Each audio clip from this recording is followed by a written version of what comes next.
Thank you, everybody. Thank you for the warm welcome. Um, Thank you guys for inviting me to speak in your meeting, and I'm really happy, rather blessed to have the opportunity to share my story with Ага. you Just, guys. okay, let's just make a pause little. Спасибо, что пригласили меня. Я чувствую, что для меня это большое благословение, что я могу поделиться своей историей. Мгм. Um, I never thought in a million years that being sober would present me with so many opportunities. Я никогда не думал за всю свою жизнь, что быть трезвым даст мне столько возможностей. I never thought that I would become someone addicted to crystal meth as a child. My, М, Я, я никогда бы не подумал, что я буду зависим от кристального мета. Видимо, это спиды, не знаю, будучи ребенком. Мгм. my father was an alcoholic, an abusive alcoholic who beat my mother. That was my childhood. Мой отец был алкоголиком, и он периодически избивал мать, и так прошло мое детство. So it's interesting that today, because of I guess, the health that I exclude being a big guy with looking the way that I look and being in spaces where people assume that, oh, you're a really nice, happy guy. You must have had loving parents and a nice childhood. And it's funny to be confronted with that because it's absolutely not the truth. И люди часто смотрят на меня, учитывая то, как я выгляжу, и говорят: «Вау, ты так здорово выглядишь, ты, наверное, из какой-то хорошей и здоровой семьи». И я все время как-то сопротивляюсь и спорю, потому что это не имеет никакого отношения к правде. Um, I live in Germany now, but I grew up in the States. I'm Native American. I'm not exactly sure if that means anything to you guys. Native American, a lot of people think of cowboys and Indians. I'm actually an Indian, but you know, history lesson, Christopher Columbus went the wrong way. He thought he was going to India, but he actually ended up going to America, called us Indians, but we're not. Я живу сейчас в Германии, но я родом из Америки, и я коренной американец, то есть я индеец. Ну и такой небольшой урок истории. Христофор Колумб, он вообще-то собирался поехать в Индию, поплыть, но случаем свернул не туда и назвал нас индийцами. Собственно, это некоторая ошибка. And the reason why I say that because for a long time I was ashamed of my heritage, which led a lot to my later on taking drugs and alcohol. So it's important for me to recognize that I come from a group of people that were extremely abused in it of itself in America. Um, Так. И я долгое время стыдился своего происхождения, и, возможно, из-за этого я, собственно, и стал наркозависимым и алкозависимым, и потребовалось определенное время для меня, чтобы понять, что я принадлежу к группе людей в Америке, которая притесняется периодически. yeah. Um, so already coming into space, being born where I was born with the parents I had, it was a very violent childhood. I wasn't made to feel safe or loved, and that became my normal. So when I eventually became an adult, I began to search for these relationships that looked like what I had at home: violent, alcohol, because these are the things that I associated with being loved, as fucked up as that is. И вот, будучи рожденным в такой семье, и в том месте, где я родился, никто никогда не давал мне заботы и любви, и чувства безопасности. И когда я вырос после такого детства, я начал искать отношения, которые были похожи на это, которые также включали в себя насилие, алкоголь и так далее. То, что мне казалось нормой, насколько это дословно проебано бы не звучало. So, as a result of that, I had a very distorted, broken way of how I viewed relationships with people because my mother, even though she was being abused, she still believed in God, and she kind of brainwashed us also to believe in God, which made me very angry at God because how could I worship a God that allowed my mother and her children, me and my brothers and sisters, to live in such violence? Мгм. И долгое время я придерживался таких, ну, прямо скажем, искаженных взглядов. И моя мама, несмотря на то, что ее все время избивал отец, она верила в Бога, и она промывала нам мозги на эту тему, она тоже заставляла нас верить в Бога, и это вылилось в то, что я стал злиться на Бога, потому что я не понимал, как он может позволить такое. So, as a little boy, I was often left alone or hiding or running from the violence. And because of that, I was sexualized really young, really, really young. I was sexually abused, which also shaped how I became a crystal meth addict later on in life. И в молодом возрасте, в очень молодом возрасте со мной случился сексуальный абьюз, то есть сексуальное насилие, и это в том числе сформировало мою склонность к зависимости. So a lot of ideas that I had about relationships and sex started really, really early on in my life where I was already obsessed with sex at a very young age. И по итогу все эти взгляды на отношения и на секс, они проистекали в том числе из-за того, что я действительно начал сексуальную жизнь очень рано и в некотором смысле был одержим сексом в очень молодом возрасте. So because of the very violent nature of my childhood and the examples that I had from my mother of her always lying to everyone about how everything was fine at home and explaining away a bruise or a cut by a fall, it taught me at a very young age to lie about my feelings. Sorry, could you please repeat the first part about yeah. So because growing up in that kind of space with my parents who always fought, my mother, it was very important to her to trick everyone to thinking that everything was fine, to the cuts and that she had in the, when my father would punch her, she would have a bruise and she would lie about these things and she would have us lie about it as well. И в моем детстве мама постоянно врала, постоянно пыталась выдать одно за другое.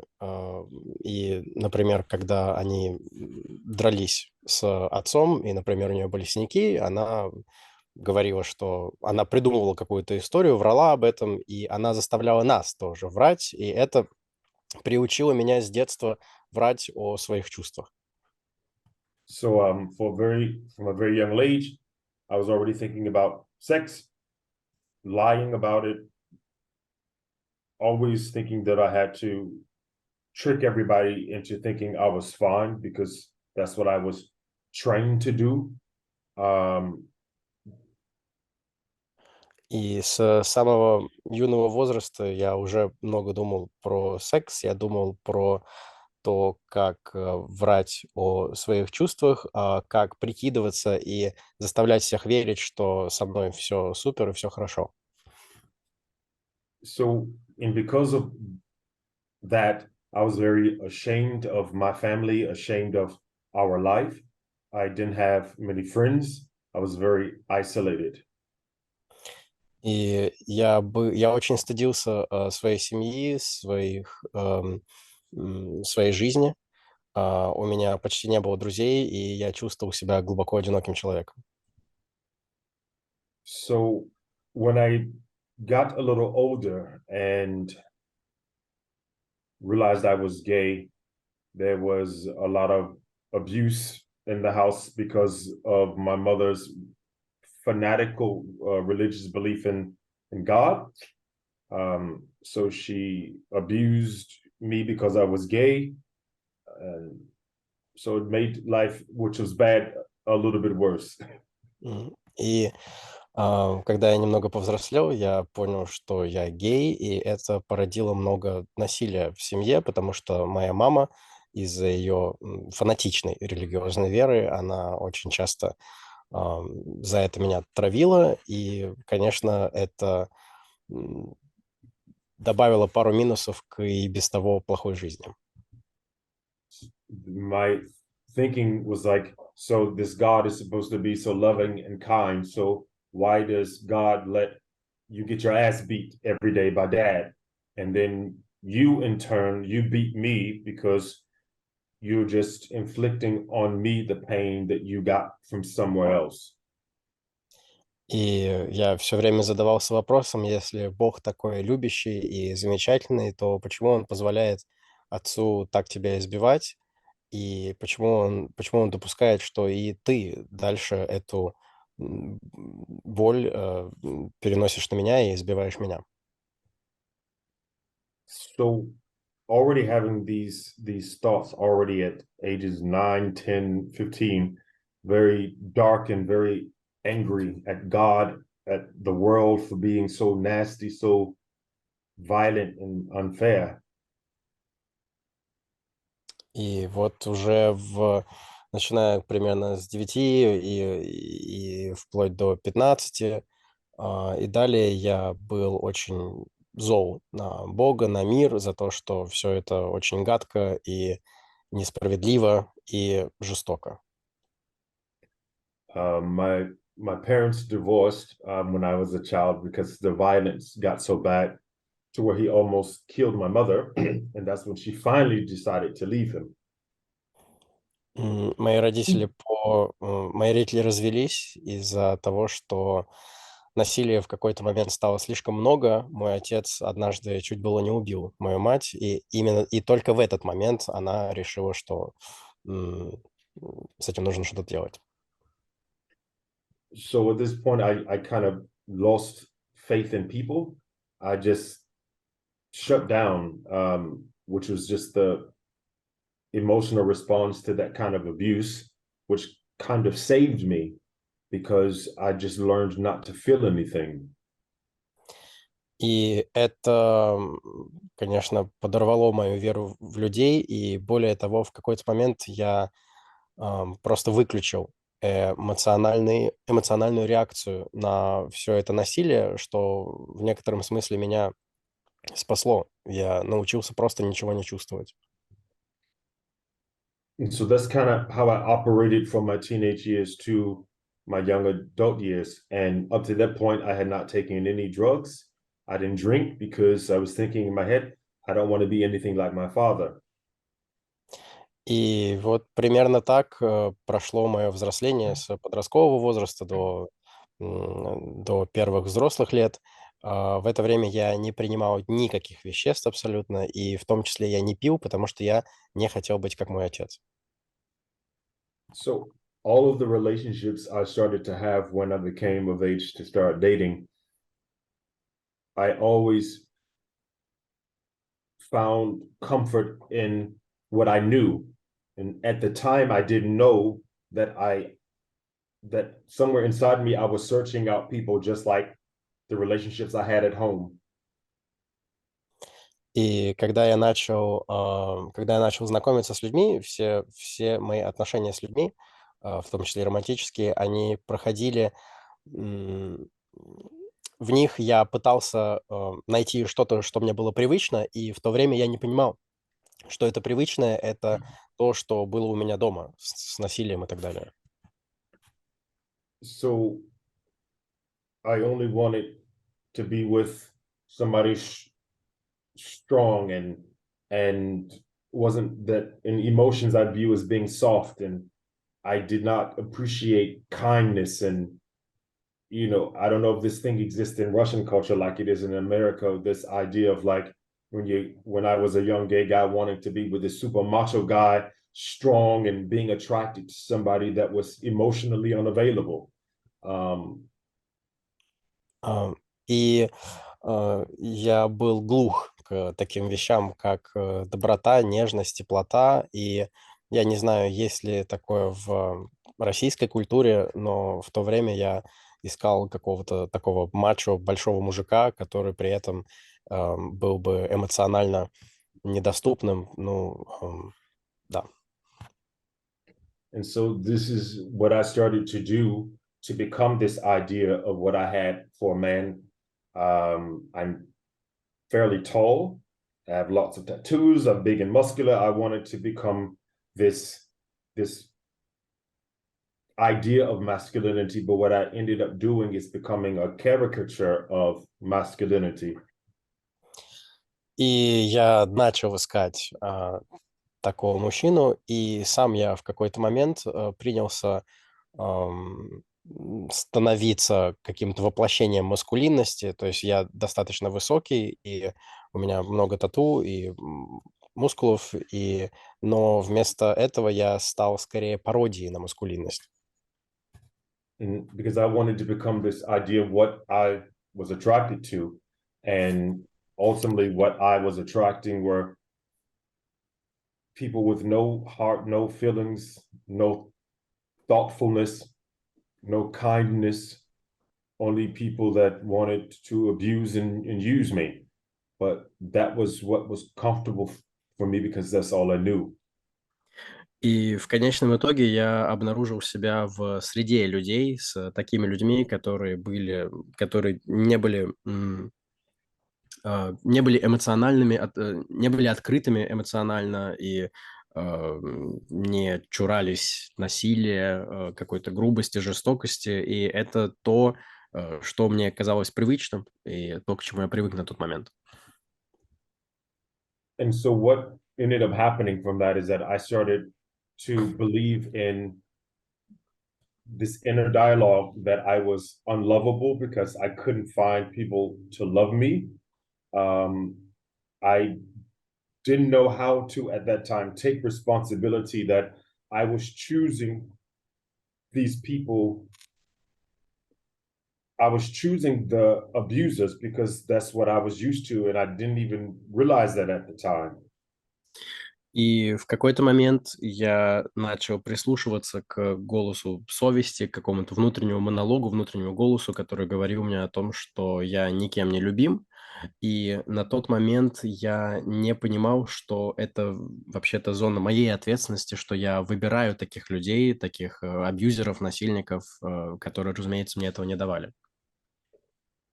So it made me angry, angrier, and I moved around a lot because I was like, well, maybe if I go here, it'll be different. And maybe if I go to this state, it'll be different. And I moved all around America, always in search of something better. И я стал злым, я обозлился еще сильнее, я много путешествовал по разным штатам, потому что думал, что, ну, возможно, если я перееду в этот штат или в это место, то там что-то будет получше. And now through the program and working the steps, I realized what I was doing was just running away from myself. Because at the time I had no talent to reflect that the problem wasn't other people, the problem was me. И в этот момент в моей жизни появилась программа 10 шагов. Я бежал от себя, и у меня не было навыка саморефлексии и осознания того, что это именно я выбираю таких людей. Because the fucked up part of it all is that, yeah, I had a really fucked up childhood and a fucked up life, but now I'm an adult. I can blame my mother and father, but it doesn't bring me any value.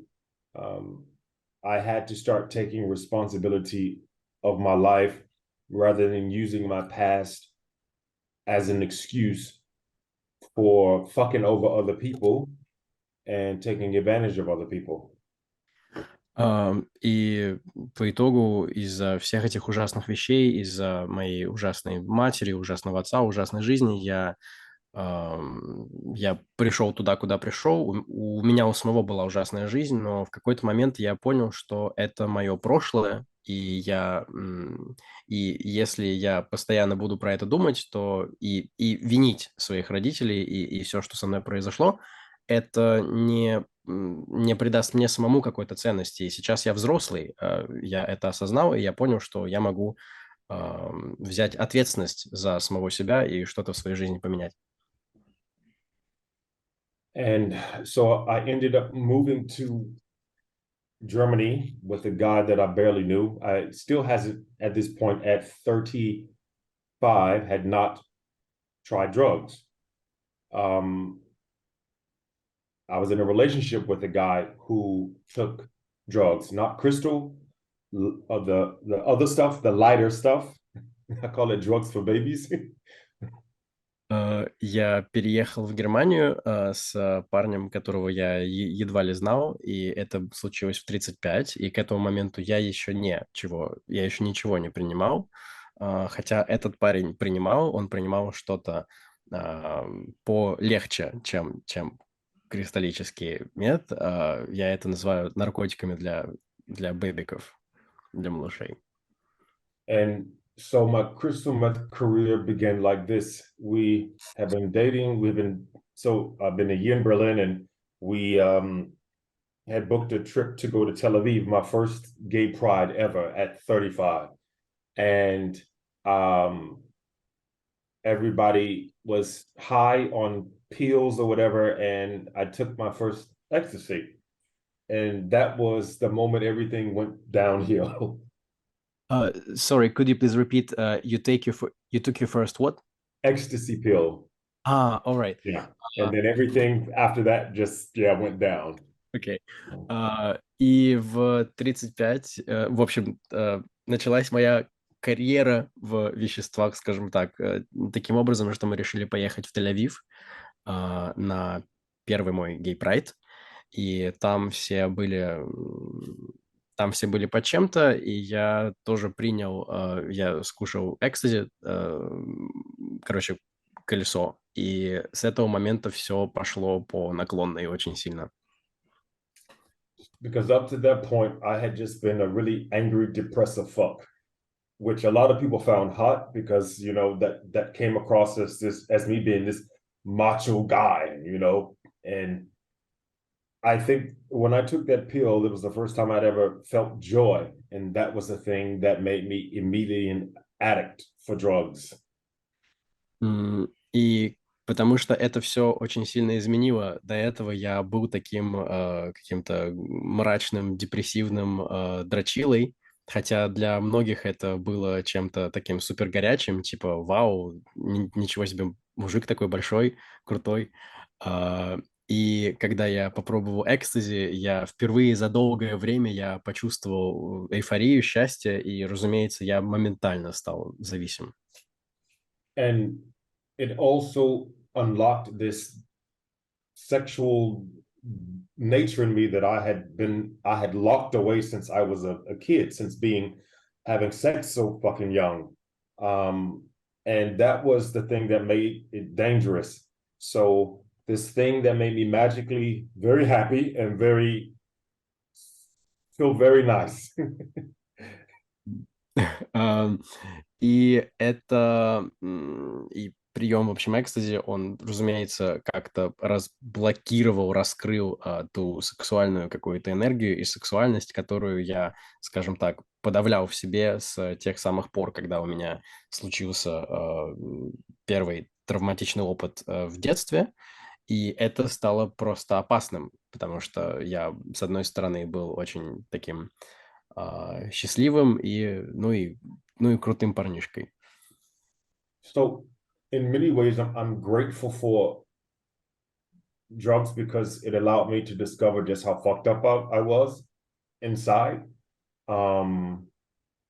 I did not realize until I started taking drugs how ashamed I was of being gay, um, how ashamed I was of my sexuality, how I didn't feel comfortable in my own body being a gay man, and drugs allowed me to really work through a lot of that and not have sex with a guy and not feel like I had to go fucking pray for forgiveness for it after. И вещества позволили мне только после того, как я начал принимать, я понял, насколько я стыдился самого себя, я стыдился своей сексуальности, я стыдился того, что я был геем, и очень многие вещи, которые я в себе подавлял, отрицал, я их, ну, скажем так, проработал. Я многие вещи принял, потому что до этого, после каждого раза с парнем, я думал о том, что, ну, видимо, мне нужно пойти помолиться и что-то такое сделать. Because when I was little and my mother walked in on me masturbating, for all intents and purposes, she started throwing holy water on me. И, в общем, когда я был совсем маленьким, и мама застукала меня за тем, как я мастурбировал, судя по всему, она начала меня поливать святой водой. And at that moment, and she didn't talk about it. So this minute, I'm like 9. I'm like, what the fuck oh God, what am I doing? This thing must be really dirty.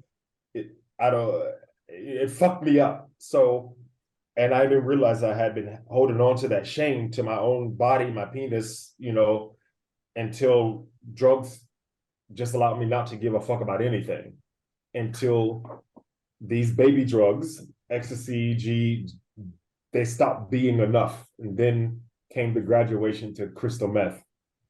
Ну и само собой я в тот момент подумал, боже мой, я, видимо, сделал что-то очень плохое и грязное, и с тех пор я презирал, стыдился своего тела, своего пениса, и вот в какой-то момент вот эти вот все такие легкие вещества для малышей, типа экстази и так далее, их стало недостаточно. И я начал крутой взлет, скажем так, в этом деле.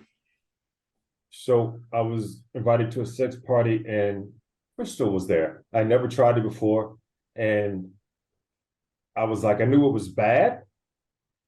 Anything to do with pipes and needles were just like, ugh, me. I don't, disgusting. That's what junkies do. But then what was the turning point when this guy says, this will make you fuck like a horse for hours? And that was the end of that. И, в общем,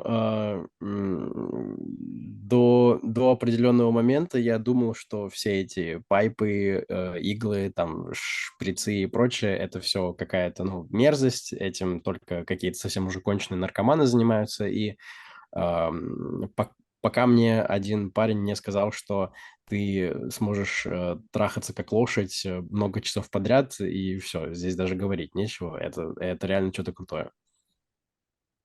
So the first time I used it, that was it. I was hooked. And You were what, sorry? An intense user for for like 35 to 40. And it went downhill pretty quickly. И где-то с 35 до... Ну и, короче, действительно, оно так и было, как мне тот парень это описывал. И, в общем, это все продолжалось с 35 до 40. Я опускался все ниже и ниже. All of these rules that I made myself that's like, okay, I know this is a dangerous drug. I'm 35, so I'm old. So I was like making these rules for myself. I'm like, so I'll never do it here. I'll never do it like this. I won't do it at work. All of that shit went right out of the window. И все вот эти правила, которые я самому себе ставил, я не делаю это дома, я не делаю это там-то, там-то, и только при таких-то условиях, это все моментально я сразу просто выкинул в окно. And it got to the point where I didn't care who I was having sex with, where I had to go. If it was there, I was there. I wanted to get high and fuck and just and that was my priority.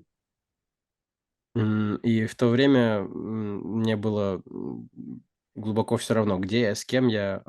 Если я находился с кем-то вместе, я просто хотел накидаться и заниматься сексом, и это все, что меня интересовало. And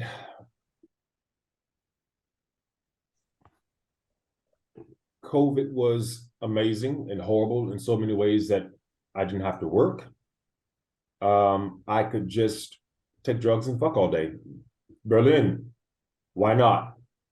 And all of my relationships suffered because I talked to my friends. I was just hanging out with random fucking strangers in some of the most disgusting fucking places. Oh my god, I remember fucking this guy who had like mummified cat shit in his closet. It was just like the lows that I went to was like, I guess it's okay. You know, it's just the things that Crystal made me do were shameful, but I laugh at it today because I'm no longer in that place. But I can only laugh at it because I got to a place where I'm able to laugh about it with you in the hopes that you stop because Crystal is this is the road it always leads to. You fucking some ugly ass dude with mummified cat shit in the corner.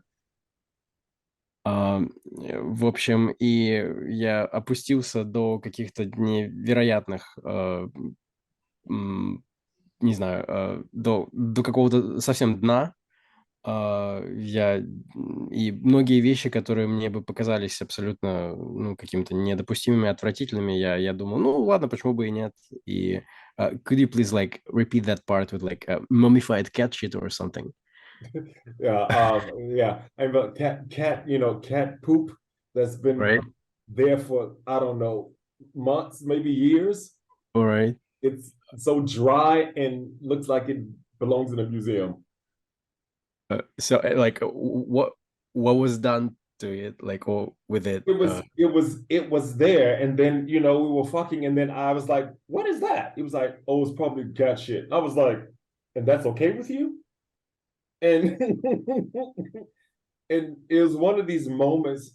I don't know if you guys have had these moments where I was high as fuck, but then these moments of clarity, like, "Oh my god, what am I doing?"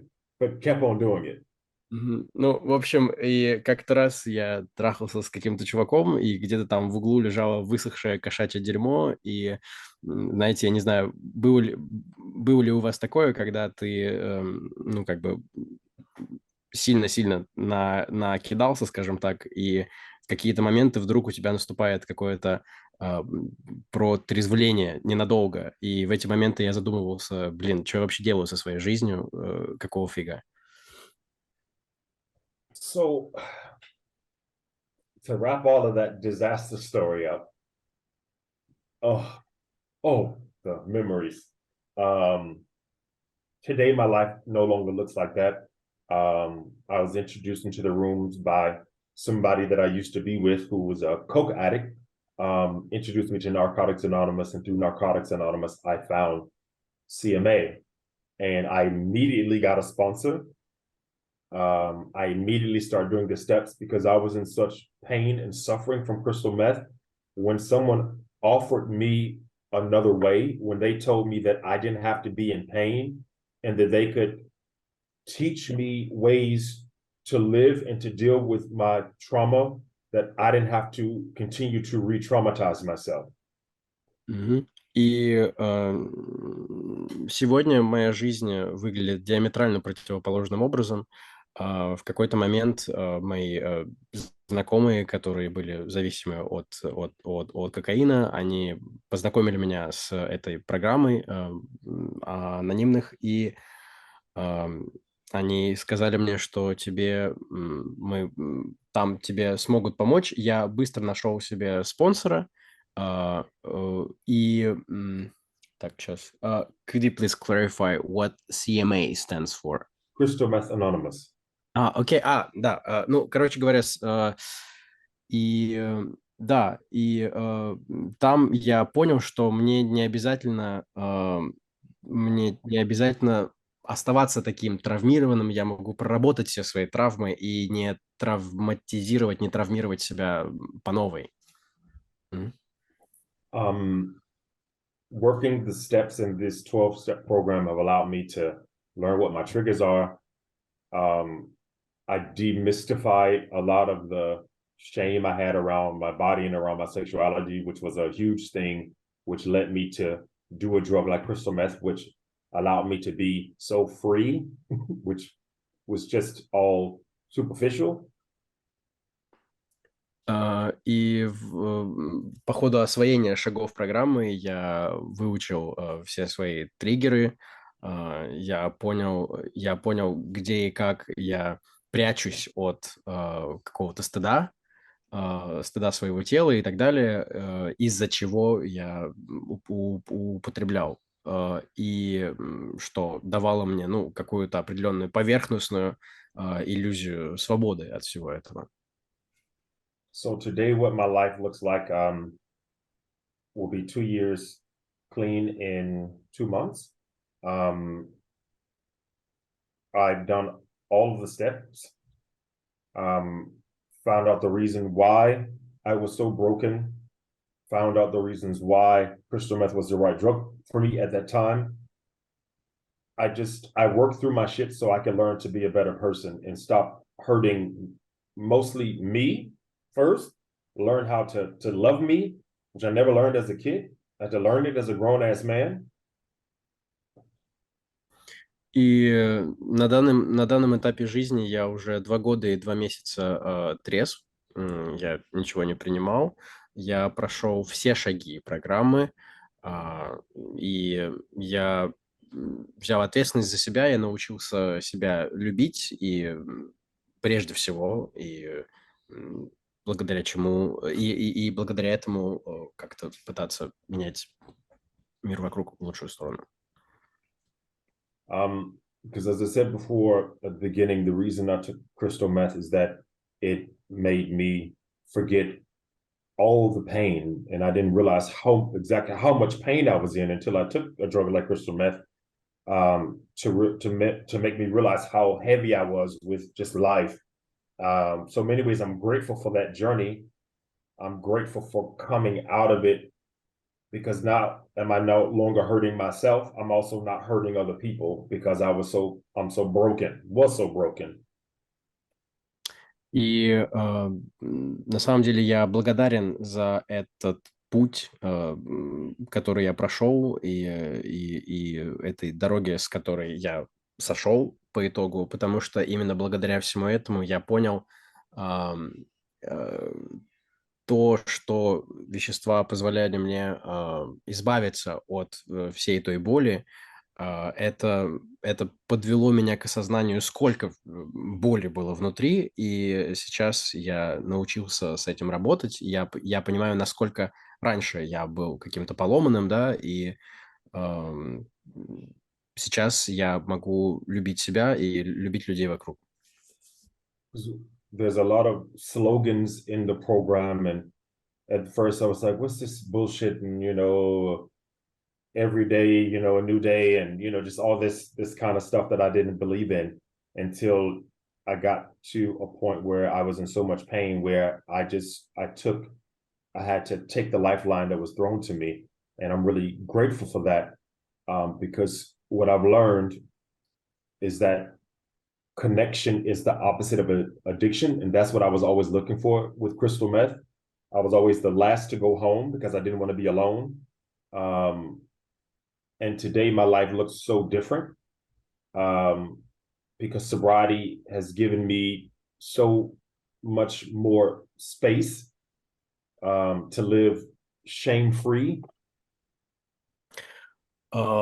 В программе, как вы знаете, есть много каких-то афоризмов или каких-то там поговорок и так далее. И поначалу я во все это не верил. Для меня это было, ну, чем-то таким, какой-то фигней. Но в определенный момент мне стало настолько больно, что я решил к этому прислушиваться. И я понял в том числе, что некоторая связь с другими людьми – это то, что противопоставлено зависимости. Я, например, не ходил, я был самым последним на встречах, кто уходил, потому что я не хотел оставаться один. Но сейчас моя жизнь – это что-то диаметрально противоположное. Мгм. Because now that I'm chasing my sobriety, I'm no longer chasing dick and ass and drugs on online platforms. My time is used to really take care of myself, and my serenity has become my goal. My number one goal is just to be not really happy, just be good, be chill. And I don't let anybody fuck up my serenity. And my program comes first before anything and anybody else, because without the program, I would be out. I'm going to be back out on the streets being a crackhead. And that's not where I want to ever go again, because my life has no value there. So thank you guys.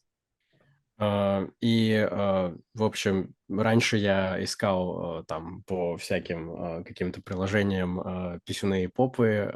Сейчас моей целью является некоторая умиротворенность, спокойствие, безмятежность. Это то, что для меня самое главное. Не обязательно быть именно счастливым, но просто оставаться расслабленным и так далее. И все это благодаря программе. Без программы, скорее всего, у меня бы случился рецидив, я бы оказался бы где-нибудь на улицах просто каким-то торчком. И поэтому для меня программа очень важна. И спасибо вам за то, что меня выслушали сегодня. Спасибо. Thanks. Ну, в общем, у нас сейчас сколько вот осталось времени на вопросы, поэтому, очевидно, ребят, во-первых, если у вас есть вопрос, то добро пожаловать. И ты хотел задать, правильно? Хорошо. Сейчас будет вопрос номер 1, и я потом еще хотел тоже задать вопрос. Подойдешь тогда? Now there's going to be a question 1, and I will ask you the second one after this. All right, shoot. Привет еще раз, Кевин. Во-первых, спасибо большое, что поделился своей историей. Один вопрос от ребят. Если у тебя сейчас отношения, вот, собственно, первый вопрос. Okay, well, hello, Kevin. Thank you again. Thank you again. Now we'll have like a bunch of questions, and the very first one from the guys is whether you are dating someone now. I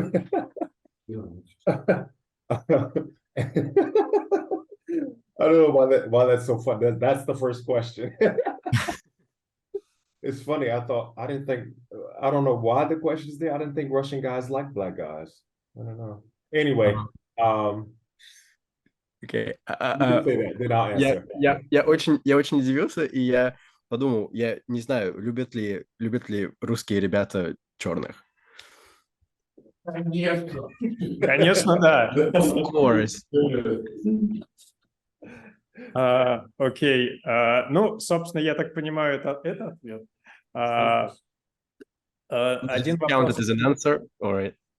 No. So I am seeing someone, yes. Yeah. Ну, сейчас я вижусь с кем-то, да.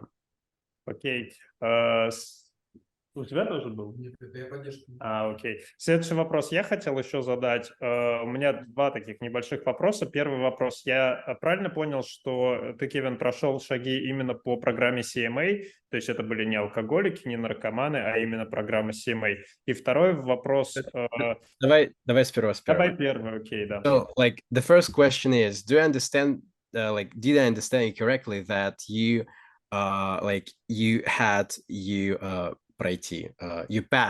have passed like this 10 steps program CMA, not like NA alcohol. or AA? Yes. I've done all three. I did AA steps, NA steps, and CMA steps. My sponsor was very militant. Вау. Я прошел все 3 программы, и мой спонсор был очень militant, you said? Yeah, militant. Ну, каким-то воинствующим, я не знаю, ну, таким каким-то бойким. Окей, тогда быстренько, коротенький вопрос. То есть и программу NA прям действительно ты умудрился за вот это время включить еще все шаги по программе анонимных наркоманов. And so, like, it was like this amount of time was enough for you for all of these programs, right? So I have been in CMA for 4 going on 5 years. I've not been sober all of that time. I had a long streak for about 9 months, which I was working the steps. I got to 9 and then I relapsed. Then I was out a few months before I came back. And then, like I said, I'm going to be coming up on 2 years again in November. So in that time, I've done like the first round, my sponsor had me doing AA and NA at the same time. Because like, I'm very honest, I was very crazy. And he did this to center me, if that makes sense, because it was COVID. So I had all this time. So all I did was go to meetings and do step work. It was amazing. I had all this time that I could just focus on getting clean. Ну, у меня вот в программе CMA у меня было где-то примерно 5-6 лет, и все это время я не был трезвым. Я дошел в свое время до 9-го шага, и потом потом я сорвался. И вот во время ковида мой спонсор заставил меня пройти программу по наркотикам и по алкоголю NA and AA, right? Okay. Вот эти 2 программы. Да, у меня было много времени, и я мог сфокусироваться на том, чтобы оставаться чистым, трезвым, вот именно из-за ковида, из-за того, что было куча времени. Окей, спасибо. И у меня был вопрос, учитывая то, что ты сейчас остаешься трезвым уже 2 года, нет ли сейчас в твоей жизни какой-то программной рутинности, и если есть, что ты делаешь для того, чтобы это преодолеть? Well, another one, considering that you've been like sober for quite some time, don't you have some kind of like a routine in your program? And if yes, how do you cope with that? Me being a recovering crystal meth addict, I have to have a routine. Without a routine, I unravel. Из-за того, что я был зависим от мета же, правильно? Я говорю, Коль. Да. От мета, и я это скрывал, мне была нужна рутина, мне была нужна рутинность, и поэтому иначе было дело плохо. Because I'm a horny dog.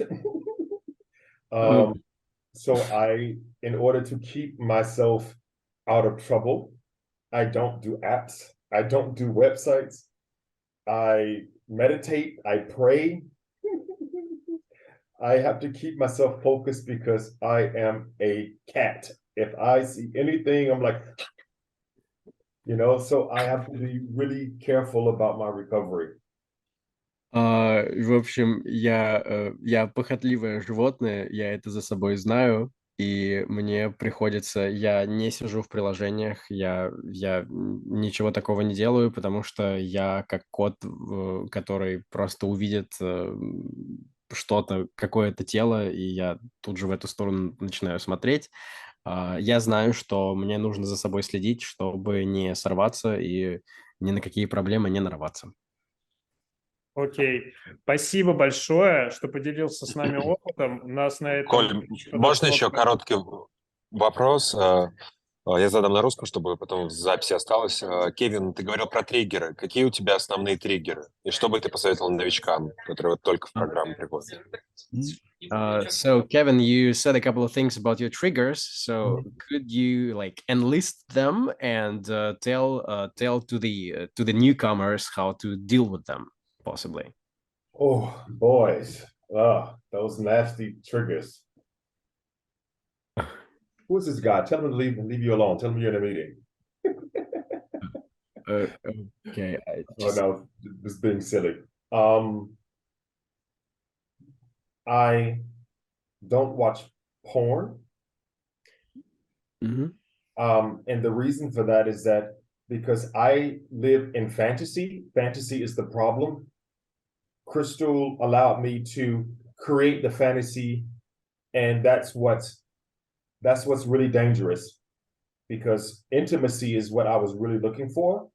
And so in order to be able to have a realistic expectation, I stopped watching porn so I don't compare that fantasy to real life, because that's the first trigger that I had to delete when I was trying to get sober.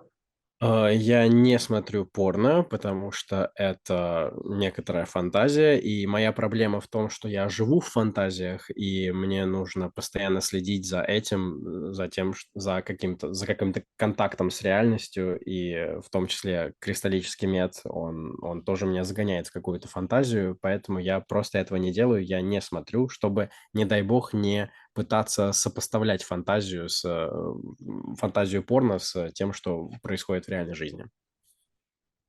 In my first few months, my first year of sober, I had to learn what it meant to be kind to myself, because I didn't know how to be kind to myself. I listened to my sponsor. I took the advice to just stay away from people, places, and things that I know aren't going to be good for me. Когда я начал быть трезвым, я учился быть добрым к себе, потому что я не знал, как этого делать. You became like not on speaking terms with two of your sponsors, you said, yes? No. I said I listened to only my sponsor. Okay. These party friends, which aren't your friends, I deleted them, blocked them. I had to make my world really small first before I can make it big again.